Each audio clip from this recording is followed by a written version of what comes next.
যাই হোক, এবার ঝুলন হলো, ঝুলন এই জন্য তো ঝুলন হলো। এমন সময় একটা দুষ্ট লোক জটিলের কানে যেয়ে বললো, তোদের বউ সূর্য পূজা করছে দেখলাম। আসলে পিন্ডা বাংলো দেখবেন, এমন এমন কিছু দুমুখ নাম আছে, একটা কথা এতটুকু কথা এত বড় করে। আর জটিলার কানে যেই না বলেছে, জটিলা করিয়া বলছে বলেই গেল সূর্য পূজা করবো, এই জল থেকে কি করছে। এবার জটিলা যেই না গেল, সুরসারি বলছে ও রাধে তোমার শাশুড়ি আসছে। রাধারানী বলছে প্রাণনাথ এইবার আমি কি করবো, বলে এইবার তো তোমার কাজ করতে হবে। বলে কি কাজ, বলে তোমার সখীগণকে সঙ্গে নিয়ে তুমি সূর্য মন্দিরে চলে যাও।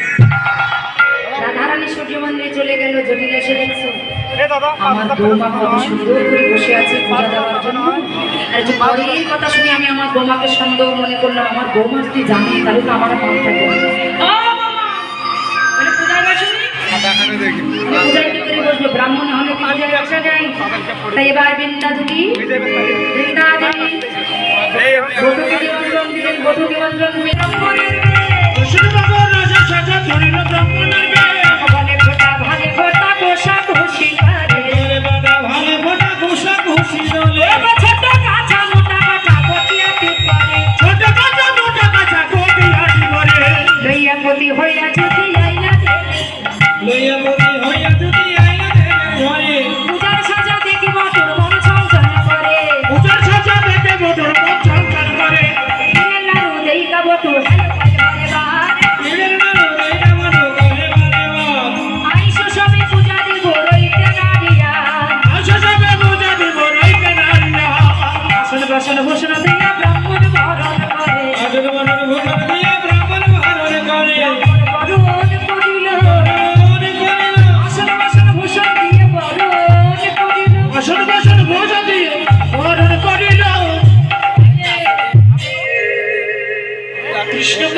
সন্দেহ হচ্ছে। তোমার নাম কি গো?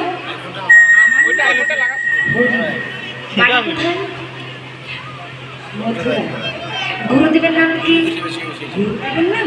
গর্গমণি। অনেক গর্গমণি শিশু যারা হয় তারা অবলার বদন দেখে না রে,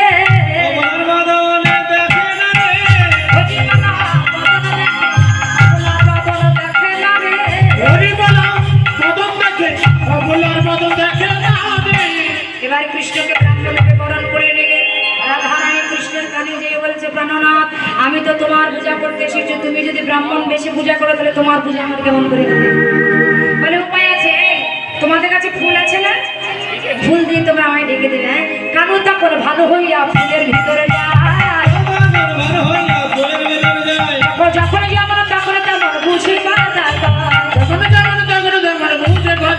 ভালো বুঝে কথা পাইব, যখন যেমন তখন তেমন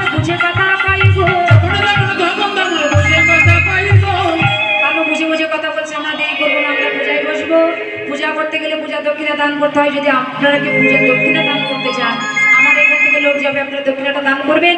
এই সুযোগে আমরা পূজাটা সেরে নেবো। তাই সবাই একটা উলুধ্বনি দেবো, উলুধ্বনি।